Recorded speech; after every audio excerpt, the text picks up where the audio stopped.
Hey, real quick, guys, for our very own Nestor Lecanto, are you ready? Oh, happy birthday to you. Happy birthday to you. Happy birthday, dear Nestor. Happy birthday to you. May the dear Lord bless you. Achoo! May the dear Lord bless you. It's not COVID. Dear Lord bless Nestor. Happy birthday to you. Nestor, we'll see you on the fairway.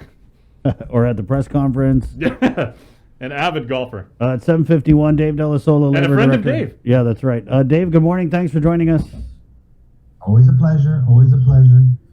So there's a couple things I saw. One was this. It was a subsidy hiring program that I think the governor and you had presented. I don't know if it was some economic forum right before we went into after we achieved. It was right before we achieved herd immunity, right? And so it was supposed to be something like they would use federal funds, pay private businesses to hire displaced workers, and then pay a certain amount of their wages for. I want to say it was like 6 months or up, but. I saw that program's delayed. Dave, can you tell us the nature of the delay and what it's going to mean as we're looking at PUA ending next week? Sure, and thanks for the question. Basically, we've been meeting as a team, and we're weighing the options of GIDA's program, the Small Business Pandemic Assistance Grant, and my business party, Tao, and in talks with the chamber and everything. So what we decided, instead of trying to fund each of us with not enough to do make a large dent and competing programs, the GIDA program was less restrictive, and which will be coming out very soon now. It's basically a grant for small businesses, and this grant, once they get that money, they can use that for whatever their needs are, to get open, to get employed, to get inventory, to pay the back rent, for a lot less restrictive amount of reasons. And the chamber was thought that let's help these businesses, small businesses, get open first and push mine a little further down and see whether, that program, if it's still needed, we can revisit it at that time. So with the GIDA program that's going to be coming out, that money is basically, like I said, a lot more liberal in fitting the needs of the employer and whatever their barriers are to get open and to get operating. And if it's employment, they can still use that money for employment. If it's, paying back rent, bills, whatever it is, they can use that money. So it made more sense to first open these businesses, get them up and running, and then reevaluate down the road to see whether my program, which basically is more geared towards the employment side. So we collectively made that decision, and we'll be monitoring that very closely and how that progresses. This is the program that was announced back in June? Yes, the GIDA's program was announced before the concept of my program, and that was already geared. Their application's already set up, and it's ready to go. It's just a matter of the funds getting loaded. If I'm not mistaken, this is not my program, but we were working very closely with each other, working together to get a common application, and we were there. So I think once everything is loaded up very soon, within a week or so, they should be releasing that application for these small businesses to apply. And like I said, it's a lot less restrictive on what they can use this money for. Right, because initially it was supposed to go to pay employees, for private businesses to help pay employees for up to 3 months. My program was, yes. And that's basically, and then they had to turn in the payrolls. There's a lot of accountability, and it had to be used for the hiring of unemployed, not for your existing part-time employees to get full-time or anything like that. The GIDA program, on the other hand, if you have part-timers, you can use some of that money to help stand them up and give them more hours to become full-time. Or like I said, you can use it in a number of different ways. and it's more of a one size fits all the businesses depending on your needs. Okay, so it's just sorry, I'm a little confused. So this is two programs under the Business Paritao program, No, or it's okay, two so you separate have the programs. I'm sorry, you have the Business Party Tata, which was the program that was going to be administered by me, and that was for the hiring of the unemployed, Okay. and that was going to subsidize their salaries for 480 hours, and that was basically what that program was. Then you had the GITA program, which is the Small Business Pandemic Assistance Grant, and that is going to give the business X amount of dollars, and it can be used for whatever their needs are, which includes employment, which includes inventory, whatever their needs are to get open and to get them in a better position to stay open and to continue to operate. So instead of doing them both together, we're going to do the GITA and put mine on hold and then reevaluate that down the road. We want to get all these businesses with the least amount of restrictions. And that's what basically the chamber said. Let's help get them open first, and then we can look at the employment. And if a business is already open and they need the employment, they can still use the GITA money for that too. But Go but to date, nothing's been paid out or anything. It's just No, but still they trying did to. release and said that the application was going to be coming out very soon. So it's literally, I think, just a matter of getting everything loaded, getting everything in place to start accepting the applications. Mm-hmm. Of course, Gita can speak more to it. Right. But Than myself. your program has been delayed, or is it scrapped? Yeah. Put down the road, and we're going to reevaluate after the GITA program has opened and help these businesses with their needs, and then we will reevaluate it at that time. Can you go over the ending of the PUA? What's going to happen when it ends? I guess just for people who are on the program, is it just you get your last payment next week, or just the details? Sure. So there's going to be some pressers going out. There's going to be some ads going out this next week. Basically, the dates are, of course, the 4th of September is the last eligible work week that you can file for PUA. But then October 4th is the last date that a new claimant can file a PUA claim. And, if they're a new claimant, then they can go back as far as December 1st and file up till September 4th. So that's a new file claim. We're still waiting on guidance from USDOL when the program will shut down for the claimant to be able to make sure that their claim is all up to date and corrected and their weeks are all filed in. But even at that, moving all the way through to the new year, we will be able to, those who are under appeals or adjudication or overpayments, still be able to work it behind the scenes and correct claims and still pay them out. Those who have been waiting or those who have had issues, if they're not already fixed up to the time that we turn it off. So the program as a whole ends June 2020. And that's closeout reports.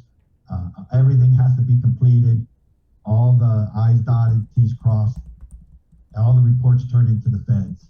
And that is what was given to us as the last date of the whole PUA operations. Now we're just trying to get these drop end dates of like when the claimants can last file and everything. Remember, on the 4th is the last week. They can't file for that 4th until the 6th. So there's going to be a lot of closeouts, a lot of, as we're seeing now, the majority of the calls that we're getting in are these people trying to figure out exemptions from work search.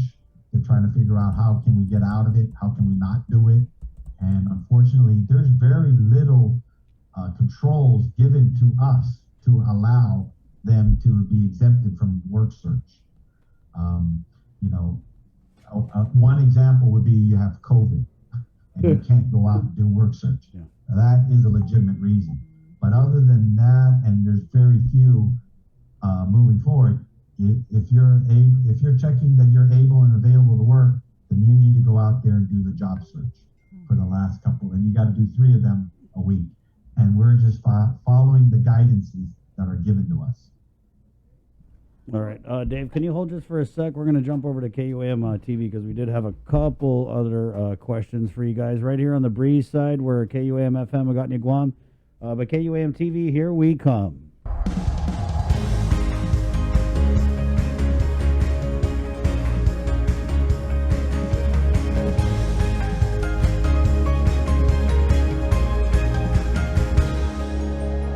Good morning, Guam. Friday, woohoo, business.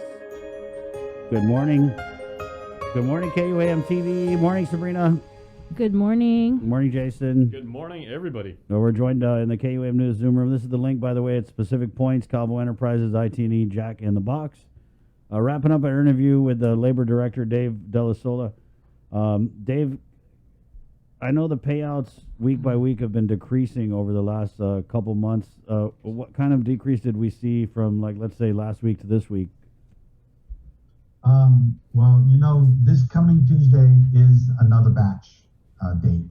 So to all those claimants out there, you have a couple days more to get your work searches in to 3 job searches to be eligible for this week. You have to have those 3 job searches. Like I told you before, there's no makeup search once you pass that week. So we had a significant drop of close to $5 million from the previous 2. I think the last one before was 15 million, and then the one that was just almost 2 weeks ago was about 10 million. And of course, that is mostly attributed to work search. People either didn't put in their weeks yet, and they're still trying to figure out how to do it because we're being slammed with people asking for help and how to put it in, how to answer these questions. So, and then some people are just saying, hey, I'm not going to do the work search and I'm not going to get the money. I've heard people say it's just too much hassle for them. And I said, well, of course, that's your prerogative. These are the program guidelines that I have to, follow. And if they don't want to follow it, then they don't qualify. So there's so many reasons, but majority of the decrease was because people either didn't file yet and they're still trying to figure out how to do the work search. Mm-hmm. And I'm sure you're going to see another drop or another leveling off around that lower level because of work searches becoming an issue. And, they have to now actually do something to get the money. Dave, I had a question. This is related to one of the things that the president mentioned a few days ago.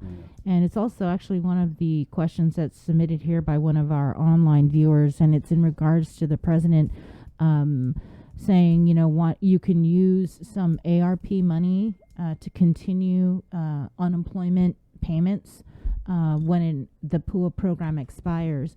Is that something that you guys are looking at doing or not? No, not at this time. The PUA program is a very expensive program, as sure as you've seen. And the dialogue has started, and that was what's good with Congress, that basically the Labor Secretary and the Treasury Secretary asked Congress if they can be allowed to use it and if they would consider it. That's what went to Congress. I haven't heard any noise or any kind of feedback from Congress on that kind of a question yet. So I continue to monitor it very closely to see if there's anything going to come out from Congress. This whole program was enabled by Congress and can be continued by Congress. And so I continue to monitor it and see whether or not there's going to be any traction from Congress to see if anything's going to happen. Okay. Anything else going on with the deal? No, it's just that I do want to ask the public for a little bit of patience. We did have a positive case out of the American Job Center, and that closed us for a half a day. And it has we lost a half a dozen employees through contact tracing. And also on our side, we had some contact tracing issues. So as the amount of work and calls come in, we've lost, a lot of people through contact tracing, and we're waiting for them to come back, hopefully with negative testing. And so that always is a challenge to us because we see a lot of the public, we see a lot of people coming in and out. And even though we do wear masks and practice have safe measures in place, it still is creating havoc, to us. So, I just asking people to please be patient. We are working as hard as we can. We are seeing as many people as we can and helping as many people as we can. Other than that, please do your work searches. That's basically what is required to get your weekly claim. And we're always here and available if you don't or you have issues. And please remember, the 4th is the last eligible week. That's not when we close paying. We will be continuing to pay for months after the 4th. And we're going to ensure that everybody that's supposed to get paid or has an issue is corrected, fixed, and paid. And make that promise. We would make sure we do our best to ensure that everybody gets paid before we shut down PUA. Dave, did you have a total number of recipients that the program has paid out for its entire duration and a dollar amount? The last number I got after we removed about 65,000 fraud claimants was around 28,000 some that were total amount of PUA filers through this whole program. And what was it like 1 point something billion that you guys had paid out so far? We paid out about 770 some million. So I think by the time this is all said and done, we'll get close to the 800 million mark. Okay. Well, Dave, we'll bring you on, I guess, next week before the ending of the PUA, I guess, just to close it out. But appreciate your time this morning. Thanks, Dave. So this coming Tuesday will be another batch. Okay. Right on. Thank you, Dave. Dave Dell'Isola. Be safe. Stay safe. Yes. It's 8:08, Friday, August 27th. Oh, wait. Oh, sorry. Dave, did you have something else? I just wanted to say happy birthday, Nestor, my old friend. There you go. Right on. Bye, Dave. It's 8:08. We're actually going to go to the phones now, Bree, and then we'll get to the news. We do have Senator Talina Nelson, our education chair, standing by on the line. Good morning, Senator. Hi, good morning, Bree. Good morning, Chris. Hi. I know you had an announcement to make this morning.